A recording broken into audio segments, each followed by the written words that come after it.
The heroin epidemic here is out of control. Go! Go! Started myself! This is the insanity of where this disease is. 1 out of every 5 kids is abusing heroin. Today, heroin is the new in drug for kids to do. My phone rings 24/7, 7 days a week. Text messages, Facebook messages, phone calls with friends, parents, brothers, sisters reaching out for help. I just feel like it's too hard to be sober. If you give me 90 days, I will give you the opportunity to have a life. I will do anything in my power to help any addict out there and any parent struggling with this. My next guests have dedicated their lives to helping others battle addiction and get into recovery, a journey both of them have taken too. And joining us from their home in Lake Worth, Florida, are authors and interventionists Tim Ryan and Jennifer Jimenez. Thank you both for joining us. I've been thinking a lot about the work that you do. You are frontline workers of a different kind here. Tim, listening to that information that you said in the video, for so many kids, heroin is the entry drug. We were all talking about the opioid crisis. It didn't go away. And then this pandemic hit and our attention shifted. But there are so many millions of people still suffering. Yeah, thank you, Tamron. What we have is a pandemic within a pandemic.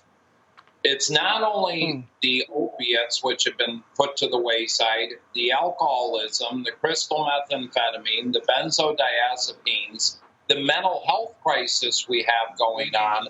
You know, Jennifer and I are recovery advocates for rehab.com, to where people can go to search for treatment, whether you have no insurance, state insurance, in-network, out-of-network, fill out a 30-second profile and see what's available in your area.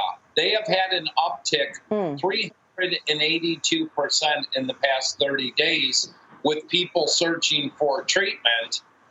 And it's all been put on the wayside right now due to the fear, the anxiety, and everything else going on. Jennifer, are we seeing an increase in relapses and overdoses and people trying to seek help as a result of those fears? Are we seeing more numbers as it relates to overdoses? We are seeing more numbers with overdoses, with relapses, with suicides as well.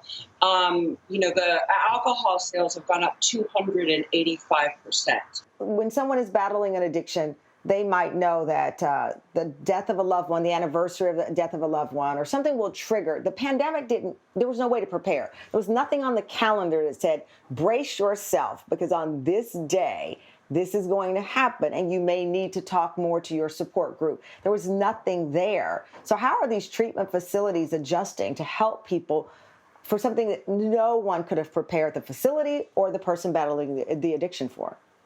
Well, it's true. No one prepared anybody with what was going on. There's 35,000 treatment centers.